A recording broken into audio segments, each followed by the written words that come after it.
the inside. For clothes that Tristan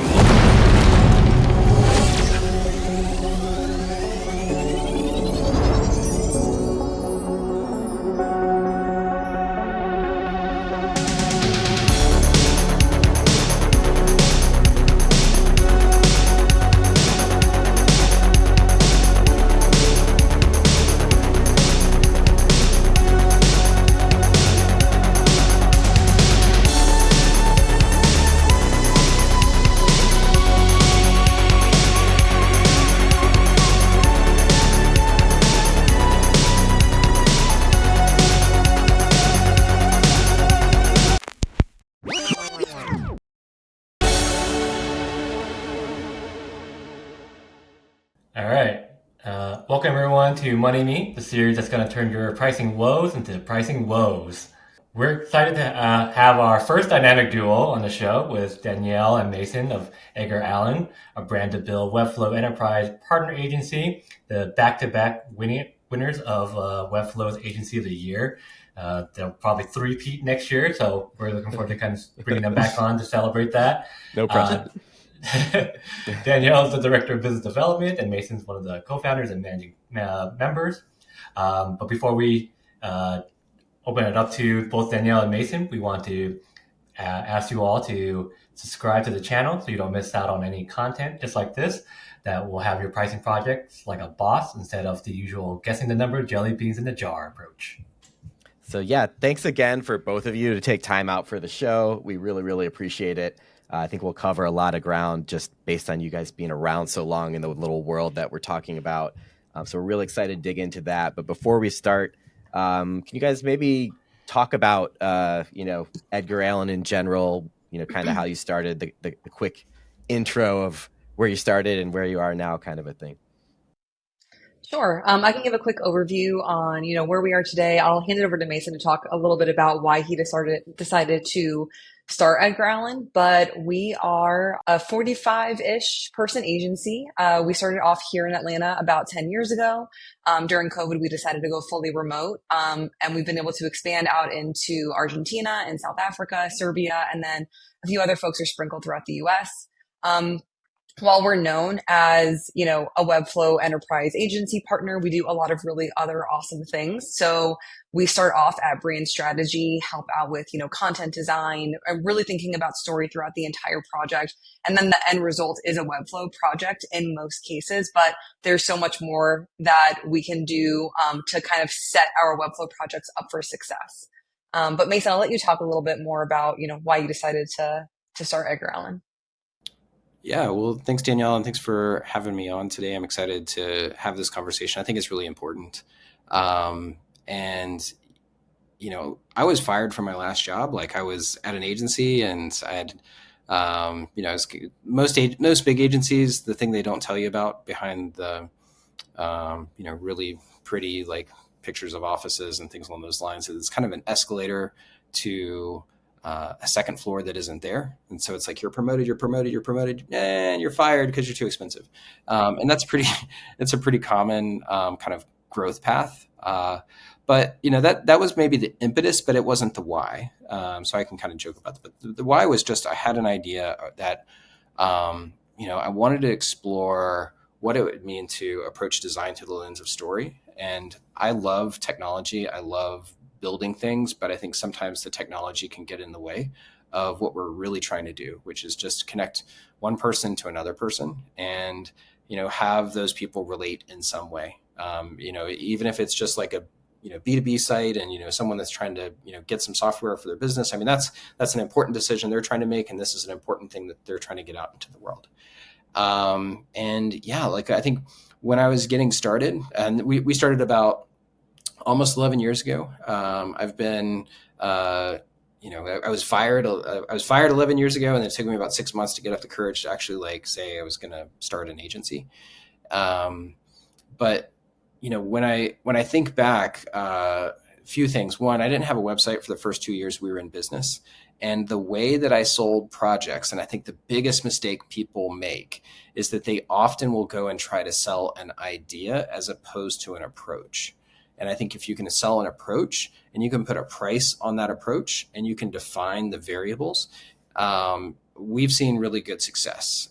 So we, I think a theme that, Danielle and I talk a lot about is like selling with a spreadsheet, having everything fully defined and kind of outlined and like super transparent. Our pricing, we don't, I don't believe in, what is it, like value-based pricing, right? So like, how much this is worth to you is like how much I'm going to, try to charge you. I think that would be like trying to jump in a taxi cab to go to the airport and they say, hey, well, what's this trip worth for you? It's like, well, I've got a big pitch I'm going to make up in New York. And they're like, oh, well, that's $1,000 trip versus like, oh, I'm just going to see my grandma. So I think what I try to think about is like how we can be, really good stewards of that, customer's budget from the beginning, and then show them like what are the cost implications of the decisions that we're going to make together as a team, and then bring that together in a way that they can consume that. Most people like are, designers are going to try to talk about, designers and creatives, we're going to try to talk about the idea and what it might look like or all the opportunities. But your buyer is probably more analytical and they need to be able to rationalize and justify that number. The other part of this is like there can be what I'd say is like price discrimination. Discrimination sounds like a bad thing, but in fact, like it's one of these things where you just have to understand, what's the sort of buying behavior of different customers. So we have a range of projects. Danielle can go in and speak to that. But the biggest way that we really discriminate isn't, again, kind of willy-nilly. It really comes down more to kind of like the review cycles. What does it mean to sort of socialize that work? And what are the things that we need to do to get that client from kind of point A to point B? So yeah, that is maybe a longer answer, but that's why we get started and that's how I approach pricing. This is very exciting. Yeah, again, like you said, like this is a very important topic, and it was really cool to kind of for you to provide that context of kind of your approach, and we'd love to kind of dig into more of that. I guess my first follow up question there is like, we've gone through this process ourselves, and we will probably continue to refine our pricing and how we do it. This approach that you have, did it kind of like start that way, or did you start with like the value based thing of pricing and then realize like this doesn't really seem to fit us? It might work for others, but it doesn't fit. Like we don't really jam with this, so like let's try something different. What I would say is that when I was getting started, I had no idea what I was doing, and I'd never even heard of. Hey, us too. That's interesting. Yeah, I had never even heard of value-based. Now, I had worked in agencies for a while, and I'd worked with some really good project managers. And the thing that I would do, I would actually work with I worked with a really great PM, and I just kind of asked myself, like, what would they do? And I remember looking at like Gantt charts and spreadsheets that I never really, like, I didn't have a copy of them. And maybe as a different conversation, I can go and do a breakdown of like that first spreadsheet of like, nitty gritty, like what is, like, how did I go and create a Gantt chart in a spreadsheet that sold work? And I do it in numbers, so it's not even super fancy. Like, now we use all sorts of tools, like we're using like ClickUp and, like all this stuff. And like, we've got these beautiful Gantt charts, but, back in the day, like I was coloring cells and then putting, like numbers different places, and it sort of looked like a Gantt chart, but it really wasn't a Gantt chart. And if the project plan moved, then I have to like move that. So I think it's, there's lots of ways to start simple and start to grow from there. Yeah, and I think, even from the beginning and now, what we really try to do is understand like where our prospective client is at, what are they asking for, how can we best support them, and then like we think about like what are the core deliverables, what is the duration of time, and how can we build something that's custom based on their needs. So, it's never really like value based. It's more, around like what are we delivering on, what is the question that we're answering, what are our goals, and then how do we get there. Yeah, I think that's really interesting because there's always two sides to it, and I think that's why it's maybe a longer learning process for all of us. Like similar, like Mason, you were talking about, like Hyde and I actually come from like spreadsheet world. Like we were true consultants and project managers in a past life. That's actually where we met. So I know exactly what you're talking about, conditional formatting, getting all the right colors and things like that in there. So you're definitely speaking at least our language from a past life. But the two sides of it, I think as creatives too, like you all sit more on the business side, but there's this creative piece like from the chair you sit in where it's like, especially when you're smaller or when not even just a freelancer, but a small agency, like how much are we like worth? It's sort of like, why am I worth 5,000 is like a very similar feeling question to why am I worth like 25,000, depending on where you are. Like it all, at least for us and others we talk to, it all feels the same. Like, because you literally are like, I have to put a price on this thing, especially if you're creative or designer. This feels ambiguous. So I think there's that part of it too. So I'm just interested, like in maybe how you gain confidence over the years, like with that approach, Mason or Danielle, as you talk to people of like, we know what we're worth. Like, how did you find your way to that point? Because I think so much of it is the confidence of being like, this is what we do. Even if you're not doing value-based pricing, like we know we're literally worth this versus the market or versus what you need. It's an interesting bridge, like to try to cross in this world, I think. Yeah. And I think it's a really hard question for anybody to answer in any industry when they're trying to, price what they think their value is. And I think that especially for creatives, people undervalue themselves and they don't really know what their worth is. Like my brother, he's a freelance designer too. And for years, for like a decade, I've been begging him to increase his prices because I know how valuable he is and I know how talented he is, but he's worried that he's going to come across as like overconfident to a potential client. So I think for us, at least for me, when I'm thinking about pricing, I'm trying to like get a sense of like where our client is from a budget standpoint, what's the size of their company, what's the intensity of the project, and then frankly, what do I think we can get away with? So it's kind of come with experience over the years of being able to price stuff and then just trying it out and maybe having an initial budget as a starting point and then having to go into negotiations if necessary. But the only way to really be able to increase your price is to just try and see how people react to it. Yeah. It's always that like moment, especially if you are the designer in pricing. I think it's like so powerful. Like Danielle, you remind me of a lot of people. It's funny that you have a brother in that scenario where it's like biz dev people are like, you got to raise your prices, man. Like you just got to say it out loud and like maybe you'll lose one, but you only have to win half as much if you just, even Exactly. charge 5 instead of 2,500. Like that math is sometimes crazy to convince yourself that it works until it does. I absolutely love the scenario in that like you can provide him the sisterly like support and actually be in the industry enough to be like, no, you really should increase your prices. I do almost exactly the same thing as you. I can tell you could be charging so much more. But well, yeah, it's funny, even as someone who does it on a day to day, he still doesn't believe me. Maybe it's like worse coming from a sibling or something. It's like this inherent like I trust you, but I like don't trust you. I don't know. That's kind of funny. You should throw Mason into like that call the next time. Like, you know what? I've tried this for a decade now. I'm gonna have Mason talk to you real quick. Maybe, it's just like a podcast / intervention for your brother. You're just like, look, we're serious about this. Tape's rolling. But prior to us, starting the recording, we were chatting a little bit, and Mason, you mentioned you had a couple like visuals, which is really cool. You guys are not only the first duo to pop up onto the show, like you are the first to come with visual like presentation. So we want to be able to tee that up real quick and have you share it. 'Cause I'm excited to see what you got to show. Yeah. So the other thing I'll kind of just talk about broadly is, there's a lot of conversation around price, and then the other part of that is value.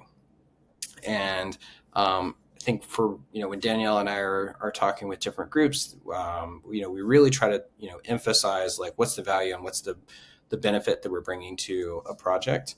And there's a few different things that we can do, a few different tools that we'll use. One of which is like, what's this project going to cost to get it wrong, and that you have to redo it.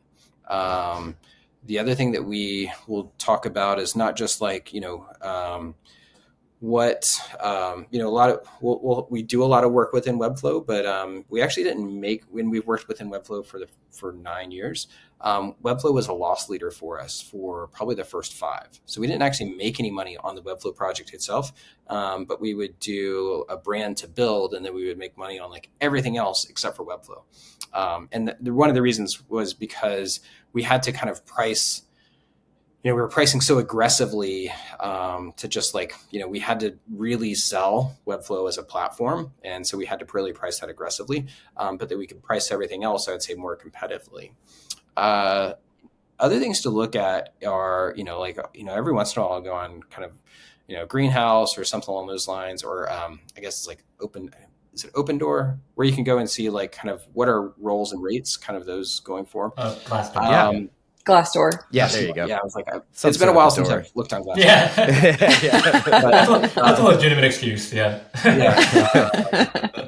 But, you can just see like, okay, well, what's a role like this, billing for, and then go in and get a spreadsheet open and say, okay, well, now let's go and add 30% on top of that for taxes. Let's go and add, an amount on top of this for, health insurance and blah, blah, blah, blah. I mean, you just kind of keep going through there. And you'll be able to get to what I'd say is like, take that and that'll give you for a yearly, and then start to divide that down based upon what do you think is going to be your allocation. And this is sort of weird to think about as a designer, like what's my allocation? Like how billable am I going to be?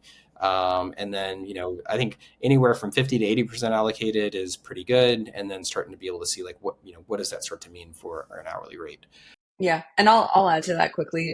So we did bring on a finance guy this year who has just been incredible for us to understand, like, how much does it cost us to take on a project? And the various types of projects that we have, like, what are those costs? How billable does our team need to be at any given time? What are our financial goals for the quarter, for the year? What type of business do we need to be focused on?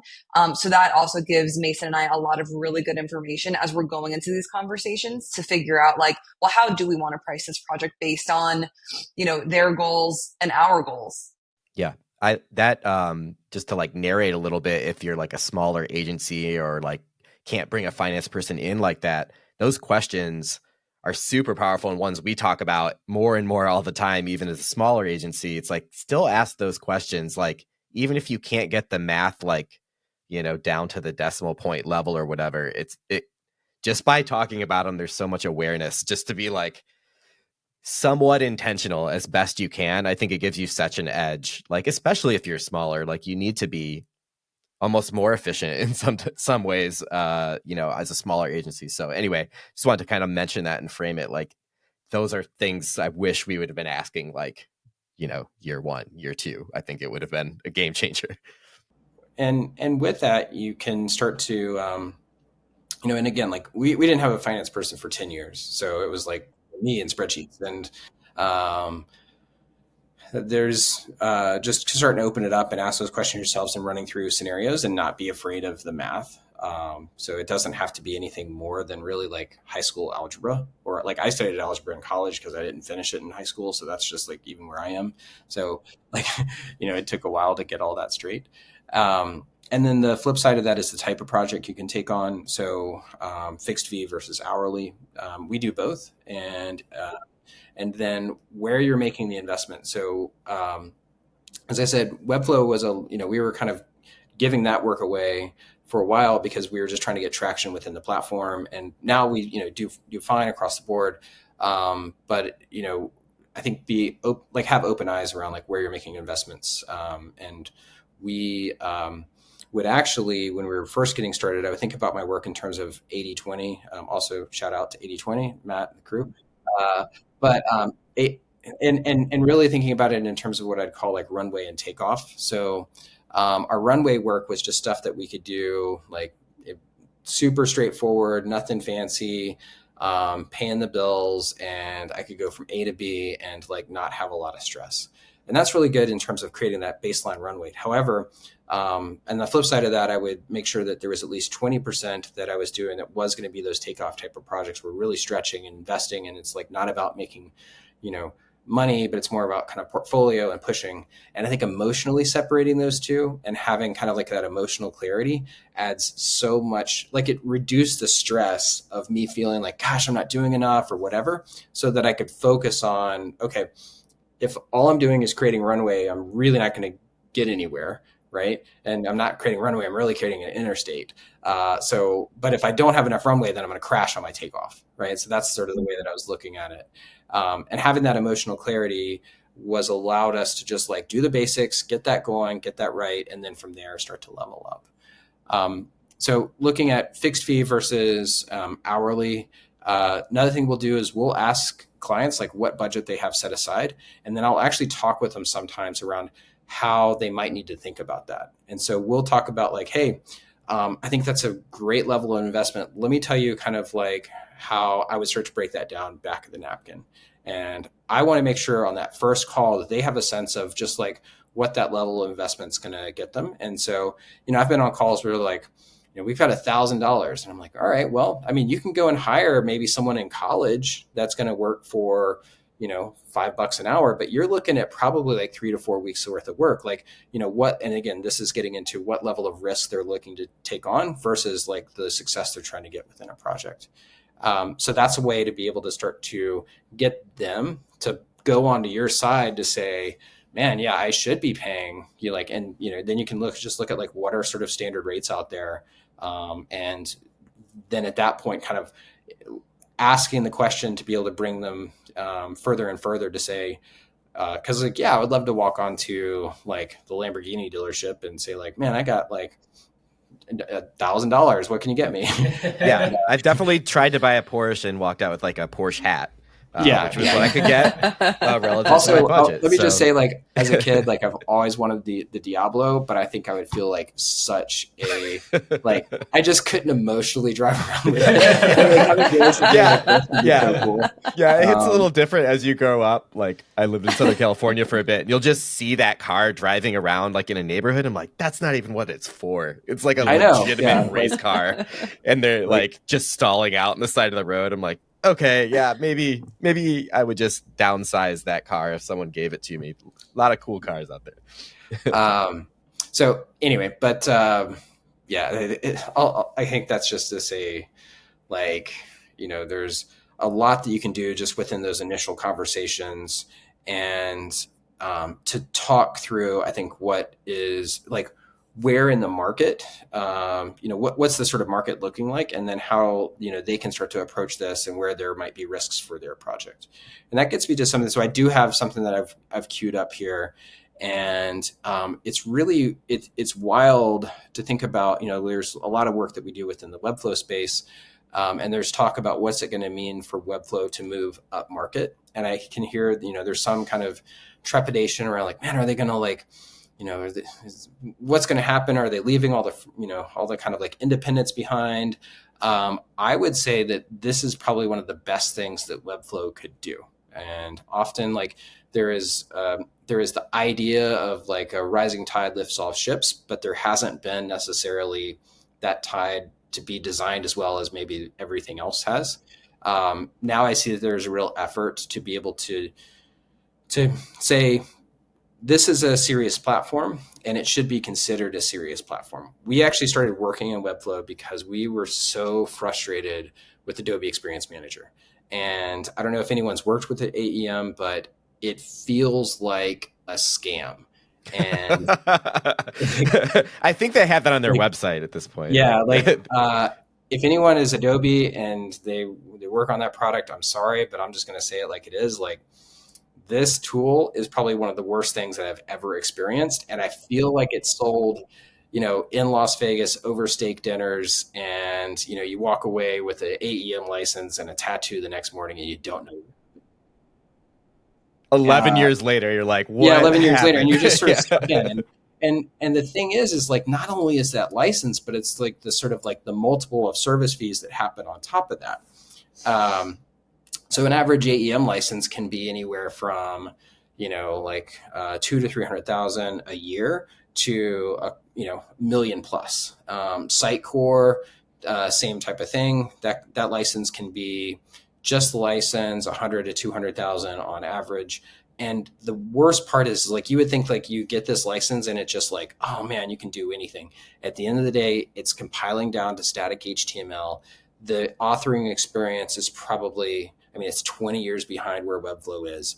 And but still what they have done exceptionally well, that I think Webflow is just now starting to move into the market of, is they have done exceptionally well of marketing to these VPs and CMOs. And they've talked about they haven't talked about no code, right? Which they've been kind of doing no code, except it takes a whole lot of like code and consultants from Deloitte and Accenture to be able to get this thing to work.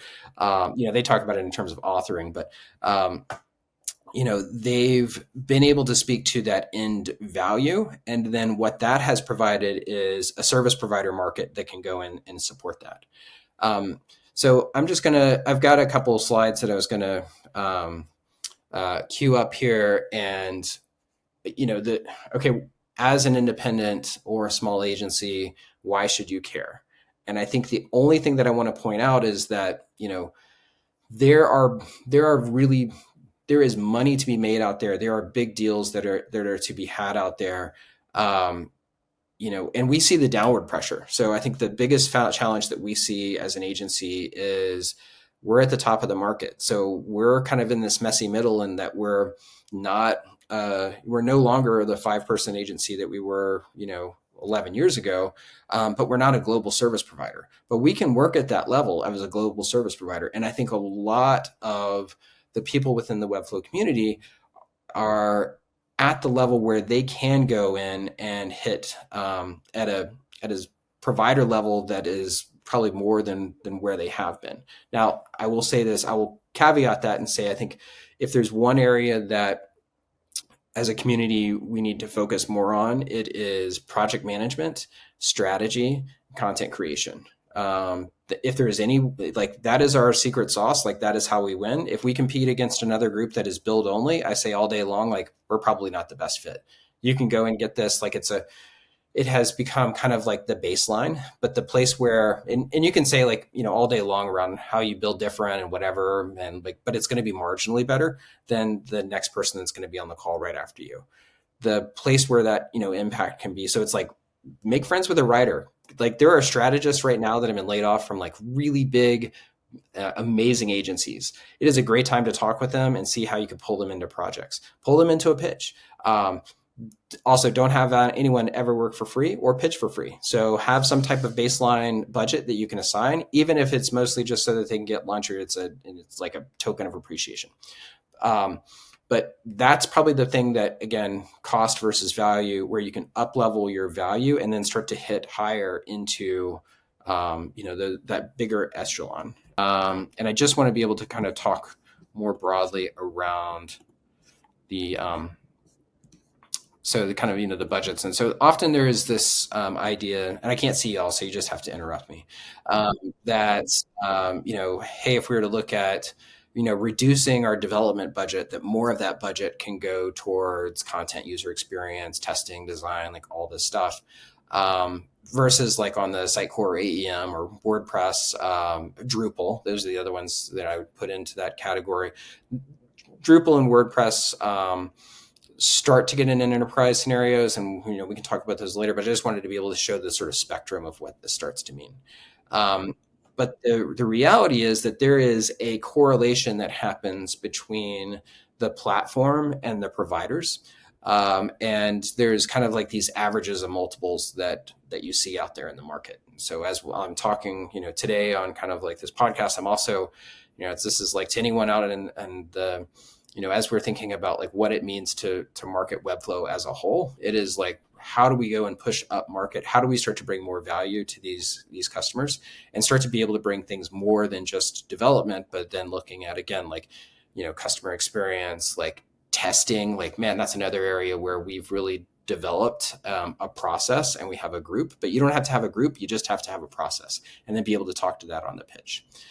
So here it looks like, oh, man, I'm going to just move that budget around. But the reality is this looks more like this. So on, I would say, the Webflow enterprise size, we can, only still have, 30% of development, but it is going to be, a 10th of a Sitecore project and a 20th of an AEM project.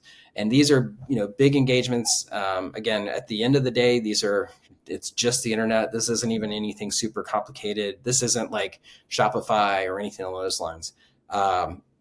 This is like the sort of Webflow versus other platforms type of space. But then you start to get outside of what I would say is like, this is, at the enterprise level, maybe the Edgar Allan size, and we're, a 10th of a Sitecore. If you start to look at most Webflow projects, they're like a little blip. And so there is so much opportunity here for us to be able to move up market. And the question is like, how can we start to apply more value, more thinking, start to think about like, what are the other things that we can start to bring to the table, so that we can have a conversation not just on platform, but on growth, right? So speak more to that end benefit that we're going to bring to the project, and how like we can help, reduce churn from paid media, or, help to accelerate speed as it relates to authoring. Like those types of conversations and thinking is really what's going to help to push, all of this work up and to the right. So that was probably, if I had a couple slides there, that was really what I just wanted to be able to highlight, and I'll stop sharing now. But hopefully that can provide some confidence to say that there is a ton of room for just up leveling. And now the question is like, how do we like a thing that, so I go on runs, I think about things, and I've been thinking about like, how do we build a bridge to build a rocket ship? Right. So coming out of Webflow Conf in 2002, I didn't feel like Webflow was on the right path. Now I feel like the Webflow is on the right path from a product standpoint. I was like, you know what? I don't need memberships. I don't need Visual Logic. I don't need that. So great. Now that has all, been sunset. Now there is a surface layer so that we can build on top of that. I was like, that's what I need. I need a surface layer to be able to extend it.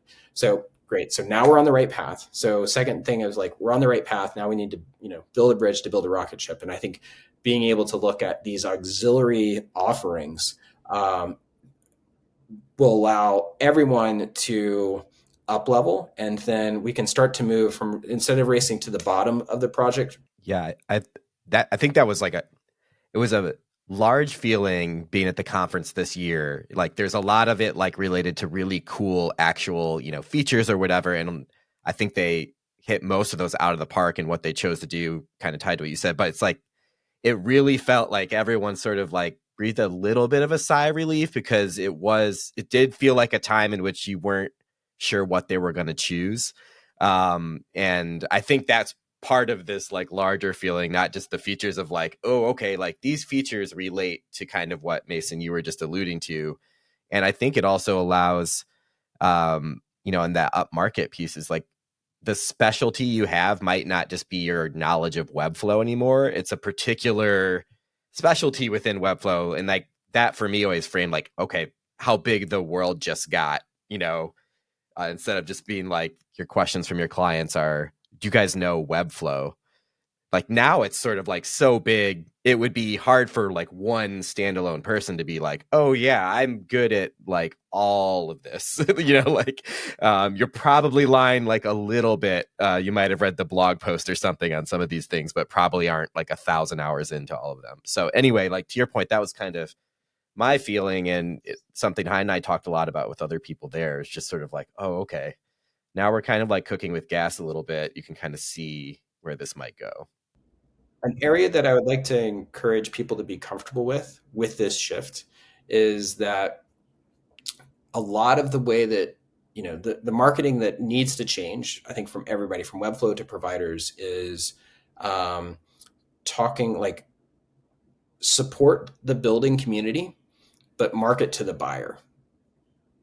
So even for us, like as we were thinking about podcasts that we're going to do next year, and I'm excited to be on this podcast, don't get me wrong, but I want to do this is the best podcast, and then yours will be probably the very best good. I've ever been on. So, but like we're looking at like, I need to be interviewing like end buyers and clients. And even for you guys, I think like, start like go in and like, talk with me, but like talk with end buyers. See what their perspective is on buying and what the value that they've seen kind of coming out of projects. I think we all need to be looking at like ways in which we're marketing to them, but still supporting each other. So we don't like just like, give up on like the community. This is the best web community I've ever experienced. But just recognizing that there's been a lot of inward focus, and now we need to like look outward. Yeah. Yeah, I think first of all, I think I can speak for Matt and I. We appreciate you mentioning that idea, and that's definitely something we want to do as well. Is because, as you said, like we want to be able to kind of showcase these people and their thinking, and probably others who are probably maybe just as we're trying to talk about the struggles for creatives to price, is probably the struggle from a CMO or marketing director perspective. Is like, how do I find the right vendor? I've probably been burned a million times already. I've gone through this before, and it sucks. And how did they find someone they actually liked, and what were they thinking? So, yeah, that's definitely something we want to do. Yeah, the amount of times that I have conversations with CMOs or director of marketing or whoever the decision maker is when we talk about budget, they're like, I don't even know where to start. If they've never done it before, they don't know where to start. And when they're thinking about Webflow, which is a newer platform that they may not have worked in yet, they just don't know where to start. So I think it's equally as valuable to have those conversations. Yeah, Yeah, I want to absolutely. ask The you, other thing, Danielle. Go ahead. I was just going to quickly just follow up on the visuals. I think they were really great and valuable. And from my perspective, and seeing especially the first one, that breakdown of like the percentages for Webflow and Insight Core and AAM, it really brought it back to, we're talking about like just that constant refinement for what you're trying to do as an organization and studio. And for Huck Finch, with me and Matt, we're constantly looking at that and really trying to put a focus into it. And we have not been able to put into the right words yet how like this amount of development time that you have at that 20% is like, it's a small piece of the puzzle. Like that, I think ultimately they're like, oh, I want a website. That's all they think about, but they're not thinking about all the things ahead of it, of figuring out like, well, what's the content going to be? Because that's going to really define the look and feel of this website, because we want to be able to support it and make it readable and, captivating. That's going to be a lot of the investment there and the strategy behind it, what you're trying to do with this. And seeing that visually just like reinforces like desire to want to be able to like distill that and emphasize that benefit that they're ultimately getting, that's going to make this project successful and lower that risk that you talked about of leading them to have to like redo it because it may look nice, but ultimately it didn't do anything they wanted it to do. yeah, and they don't find that out till probably too late at times. But yeah, that segs well into what I wanted to ask you, Danielle, and Mason too, is not knowing exactly how the sales process or whatever works, but like that kind of brings up to me like there's a lot of this process that's education. Like I've thought about it in the past, even prior, is just like no one really knows about Webflow, like percentage wise. Still, like you guys have been in it for a decade. We're like 5 years in, so half that amount of time. Like it all feels like everyone knows about it, but there's so much more education about that. And like Danielle, you mentioned, like this is probably new for 9 out of 10 leads you talk to or more. So I'm just curious, like how that's been. I think you said you've been doing this for like 6 years or so now. Like how much is education, like these slides are a part of that as well, like part of selling them, like on Webflow, but also mostly around these other things, like helping them understand. Just curious, like how that education versus marketing and selling kind of comes together for you. Yeah. So I also come from a project management background, so we all are very deep in spreadsheets. But when This I came the on board most with project management heavy design podcast probably ever. But anyway, go ahead. Yeah. Just because we all have that background. Yeah. When I came on board with Edgar Allan, that was kind of the thing that I realized that I was doing the most on account calls and status calls. Was I was educating the client on what have we been working on, what's the value of what we've been doing, and then how does it contribute to the overall outcome. So whether it's talking about brand strategy or it's talking about Webflow, we're constantly educating the client. It starts at the initial conversations. I think it also, for us, or for me, my experience is that we're showing our value by educating the client at the initial conversation. So when we talk really deeply about everything that we do, we're able to show the value that we bring, that like this is going to be the constant throughout the entire process. And while some clients come to us specifically because they want a Webflow project, many of them come to us and they say, I want a website that I can manage on my own after it's been built. So Webflow just so happens to be the tool that we build in that enables them to do that. But because we're able to build that confidence by educating them on the initial call, they trust us when we say, well, Webflow is the tool of recommendation for your website. But what it's really about is just us being able to come in, talk to them, from an expert standpoint and say, here are all of the recommendations that we have. And then typically at that point, they're pretty much on board with the Webflow tool as a recommendation.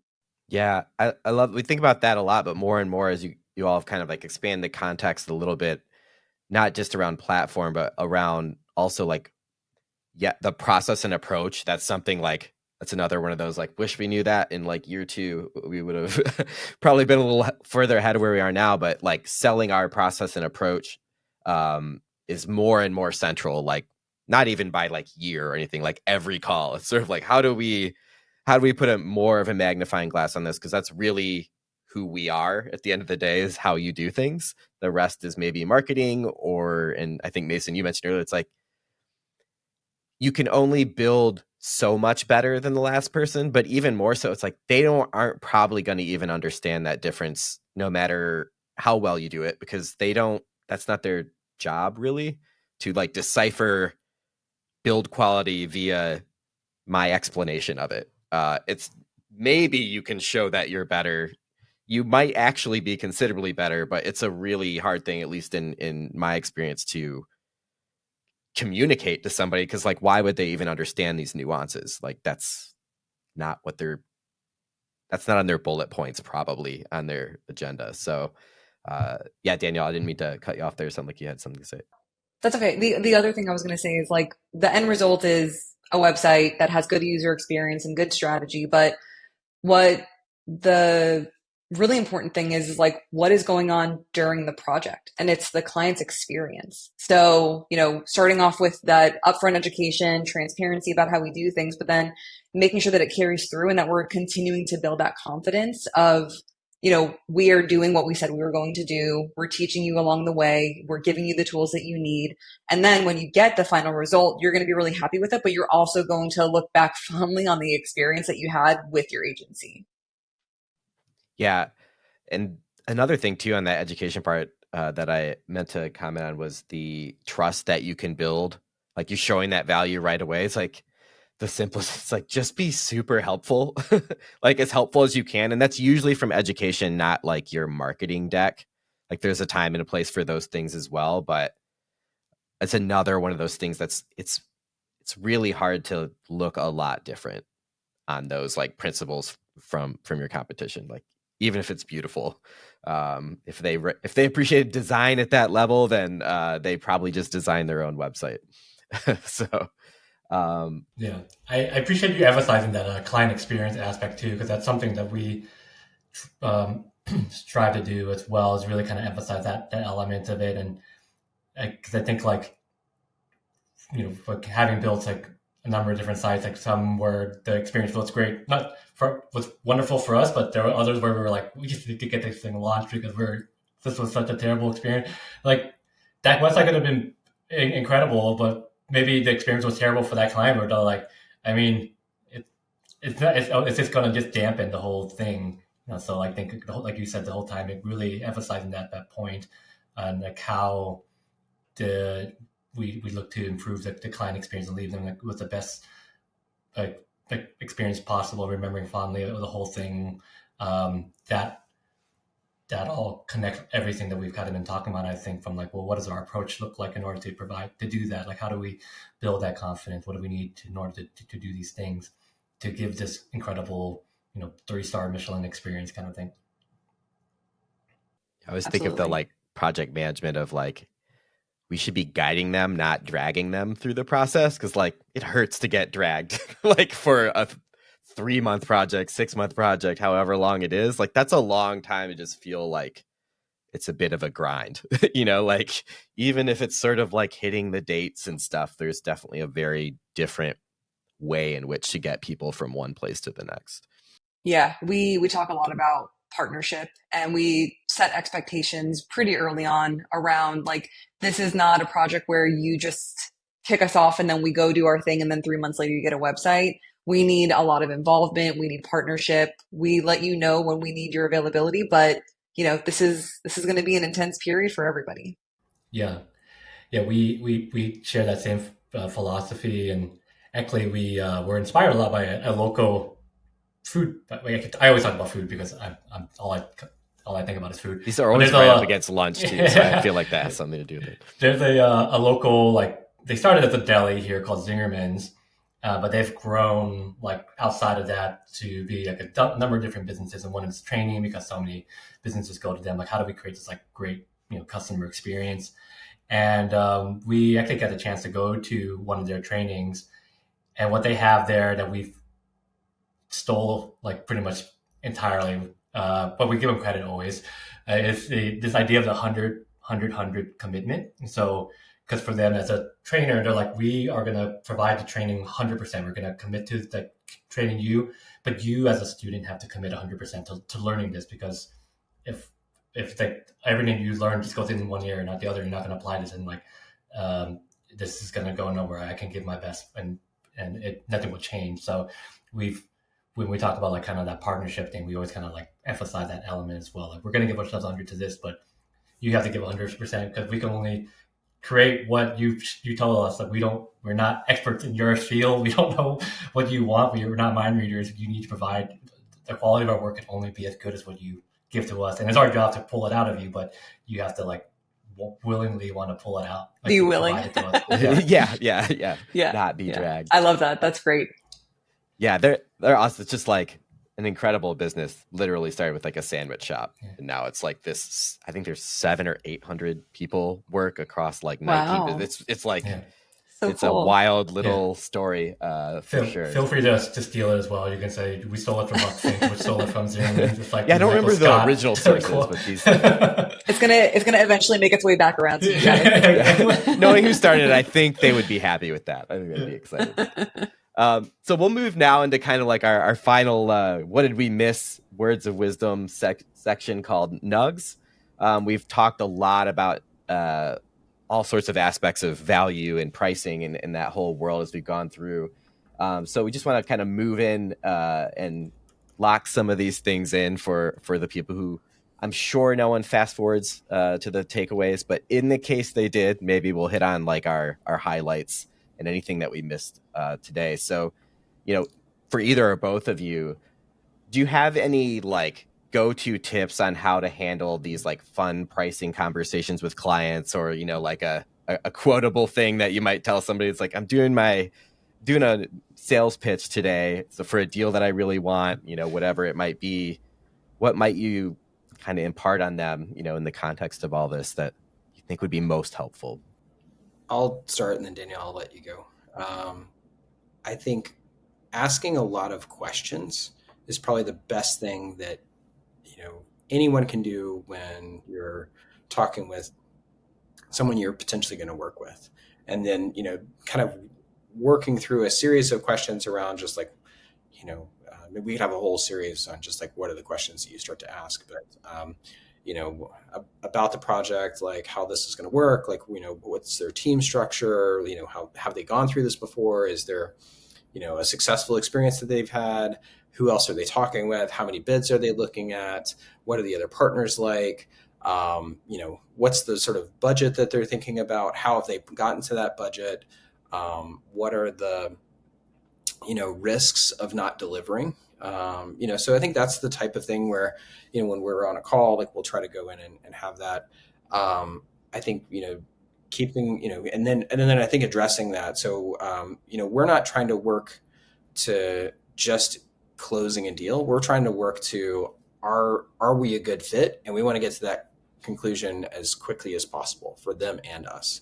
We'll tell them right on the call, hey, this is our run rate per week. This is the type of team that we would assign to this. How does this start to think? How does this start to reflect, or how does this start to match onto where you are, and like how you've thought about this project? And another thing that we haven't talked about, but I think like, I would recommend is, finding like like I benefited from, not starting from zero, but I actually worked in another agency for a while. I think working, in another agency or with other people, finding other people to work with, is probably like the biggest, because so much of this is like learned. It's not just like, I could tell you all day long about how to ride a bicycle, but if you've never ridden a bicycle, like you're going to get on and fall out. It's going to be a rough first day. It's just the balance isn't going to make sense. And you're going to be like, what is, like, I just pedal and it magically works. Finding other people to work with and saying like, you don't have to go it alone. That's going to help on a whole lot of things. One, like your job isn't to deliver on a project. Your job is to deliver on the end goal that they're trying to get to. I look at, my day to day is like on Zoom calls and spreadsheets, and then trying to find great people to work with. Like that's really, and then having like a vision for where we want to go. But having great people to work with that you could pull into a project, that's going to allow you to offer more value, even if you don't have, those people full time. Another thing that I've found interesting, and then I'll hand it over to you, Danielle, is find an opportunity to be a client. So hire someone else and see what that client experience is like. It's tough to be a client. It's tough to give feedback. It's tough to have the hard conversations if you need to have them. I think developed more empathy by by periodically being a client. Like we'll go in and hire out for particular things or whatever. And actually something that I was thinking about recently was try not to make your project management process a wall. We were talking about that collaboration and partnership that happens. You can go and have the best project management process in the world, but if it feels like, you've put you put the partnership in such a tight box where it's really easy for you, but hard for them, that's not going to be like you might deliver on what you said you were going to. It's sort of like, what my dad would say is like, there's being right and there's being dead right. Right. So you could sort of be dead right. But you really didn't, you're not going to get a referral. You're not going to necessarily have a happy client, but you might have a delivered project. That's great. Oh, really great. Yeah. I would agree with everything that Mason said. I think for me, it's what it really is a lot of listening and then meeting people where they are. So when you're going in and having these conversations and asking questions, like really listening to, what are they saying? They probably sent you an email saying, I want to build a website, but asking questions and then really understanding like, what are they struggling with in the day to day? What, from a website perspective, but also from like, how are they getting in touch with their own customers and what can we do to solve that problem? So while they might be saying, I just need a website refresh, is this more of a content strategy project? And then being able to talk to them about, not just all of the things that your agency can do, but ways in which you can support them with the capabilities that you have. And then being able to bring in those experts. So while you might have somebody who's on the front line of sales or, the face of your company, it's always best to hear from your experts. So when I know that I have a project that's going to be really heavily focused on design or on content, I will bring in those leaders to be able to talk a lot about their process. If I know that a client is really worried about project management and keeping things on time because they've got major aggressive deadlines, I'll bring in project management to talk about it. So, knowing that like it doesn't all have to come to you, again, to Mason's point, bringing in people around you that you trust and that you can work with, I think is most important. So really, listening, thoughtfully responding, and then having a group of people that you believe in. Yeah, these are all really great nuggets of wisdom. We have one more thing that we want to do in this segment that is a nug, I think.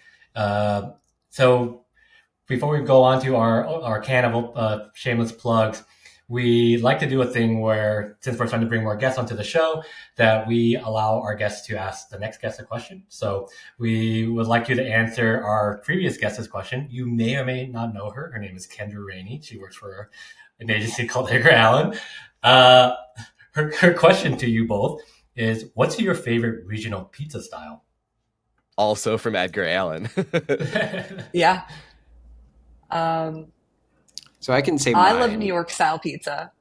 Oh, okay. Yeah, Wow. it's my favorite. Fight. And it's controversial within the walls of Edgar Allan. It is, but I love it. I'm also from New York, so. I was going to say that was going to be my next It's question. garbage. Hard disagree. Never heard of it. I'll have to check that out now. I I would say, I don't know how to say it correctly. How do you? Neapolitan? Neapolitan. Pizza. Okay. Yeah. And then my second favorite would probably be Chicago deep dish style. It's like the two My extremes. second favorite is both Detroit places. style. There you go. Yeah. There you go. Yeah. Yeah, I feel like pressure to say Detroit style because like we're in Michigan, but I would just be probably lying unless there's any Detroit clients out there, Detroit Pizza Company clients. Obviously, in that case, it's my favorite. Just kidding. Well, thanks for indulging those questions. Like, it's like always a fun one. So, we have both of you. So, like, we'll make sure to ask our next guest 2 questions. So, what would your question be for our next guest? Whatever it may be. It doesn't have to be obviously design related. The last one was pizza based, so whatever is on your mind works. Well, I would say what is I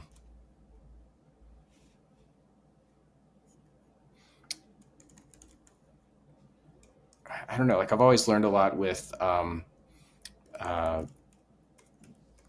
pitches that we didn't win. What's a pitch that you didn't win, and what did you learn? So, Danielle? Oh, man. That's a really good question. I think I'm going to go simple, and it's a debate in my house. Water, bubbly water or flat water. Ooh. I thought it was like even within the bubbly water segment, I feel like there could be like some bubbly water, yeah. Unflavored bubbly water. That's right. How bubbly? Yeah. I love the range of these 2 questions. Like, they're both both very important. Very important. 2 of the 3 are like they are food-ish based or drink based, and it's like they're both like the most violent 2 questions you could ask about things that don't matter. It's like people will have a hot take on all of those things. Yeah, those are flat great. water too. You can be like, is this tap water or are we talking bottled water? room temp, cold, iced. Like Filtered, 60 episodes from now, it's like this is just a question about your water preferences, basically. I saw some random show about like a water sommelier, and I was like, okay, I think we may have peaked like a while back as a civilization. This is like too far, I think. Yeah. So we'll try not to trend that far. Well, again, thanks for answering those questions, and of course for being on the show and providing all of your knowledge and wisdom here. And I think just if nothing else, like Matt and I get so much out of it, and just like invigorates us to continue to hone and refine like Huck Finch to be the best version of itself. Absolutely. So all we can do is thank you and open things up to our can of shameless plugs. So as a part of our gratitude, you can just take the floor and just plug away anything that you want to.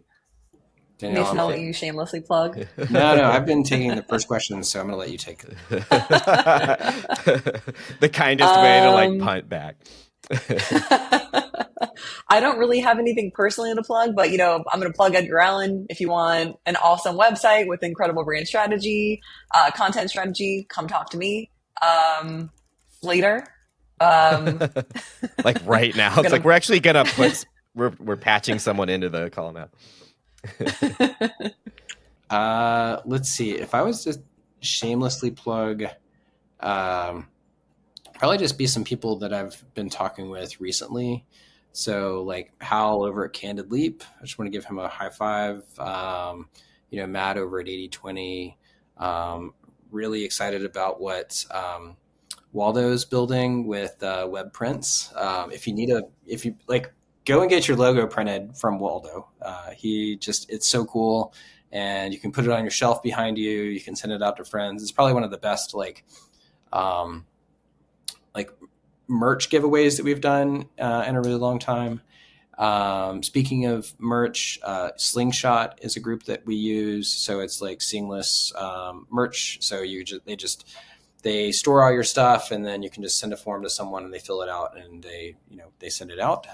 Which for me, I hate going to the post office. And for just like a couple bucks a package, they go and take care of all of that for you.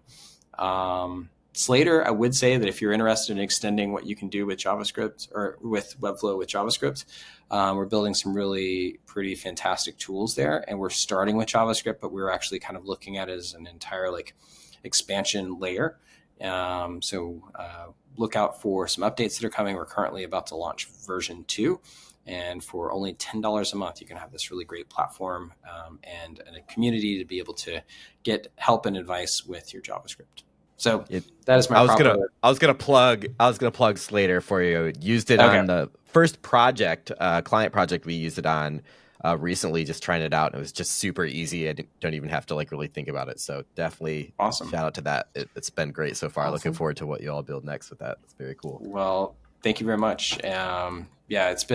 We started it a year ago. So we started it coming off of the letter run project, and we were so frustrated with working with JavaScript with Webflow. We're like, there's got to be a better way. So we started just like chipping away, and then a year later, we've got an actual product, and we're about to go into V2, and we've gotten so much feedback, and that's been the best part, is really having someone use something that we built and being like, man, that was the best. Because we're nowhere close to paying for itself. I won't even think products are always a little harder than we probably all think they might be. We're hoping to break into our 100th customer, so we're almost at like $1,000 a month monthly recurring revenue. But we really love it, and the community has been amazing, and I think we've learned so much. Well, it's about to be 101. I think I just had the free one to try it out, but I can, pretty strong close rate percentage, I feel like, coming up here shortly. But yeah, very much appreciate it. Another thing that's like cool about Slater, and a lot of tools now popping up with the app, kind of like App Store or whatever, is like it's an expansion of the Webflow community and how great it is. So I feel like we talked about, you can be more and more specialized within Webflow. I think communities are starting to feel that way too. It's truly such a great base of people. Like you all building a product, it's like now there's a whole community around Slater and people using that, and there's others as well. So I think that's this really cool sort of like natural thing that seems to be happening around these like Webflow centric products as well, which is really a great boost to any product. It's like everyone's enthusiastic about it. Everyone's open to sharing what they're doing with it. So that's been really cool as well. And maybe if I had a request coming out of this, or just maybe a call out to the world, it's that I would love to help to create or just be a member of like an enterprise level community within the Webflow space. So anyone that's looking to, that's on the, internal team, or anyone that's like looking to build at scale, starting to have those conversations around what's needed and like when to maybe get into that and when to avoid it. Because it's not like it's, crawl, walk, run here. It's not for everyone, but I think as we're kind of moving up market, I'd like to be a contributor to help with what we've learned so far. Absolutely. That'd be cool. So thank you again. Like I think we said a million times already for being on the show and giving us your time and sharing your knowledge with us. So everyone, thank you. That's it. Like we wish we could just keep going, and we probably could if we had the time, but I always say we dropped a banger, but this definitely was a banger of an episode. Thank you, Danielle and Mason, for sharing your insights and expertise with us on Money Me. Yeah, thank you so much for having us. This was a lot of fun. Yeah, great. Glad you guys really great. Thanks so much. We had a good time. So before we go, just we want to thank everyone that actually took the time to watch Flow State and Money Me, these little weird shows in our corner of the internet. Your support means the world to us, and if you enjoyed today's episode, please subscribe to our channel. Definitely don't want to miss kind of all these perspectives around this topic. I think we've learned by just sitting into the room, but there's a lot of through lines and themes that kind of come up. And like, I think there is some truth to this pricing stuff that maybe we can all settle on. So that's been really interesting. So subscribe for more of that to kind of pull that your best strategy out. We'll be back with more premium content on design and pricing. So make sure you subscribe like right now and don't miss out on the next one. Until next time.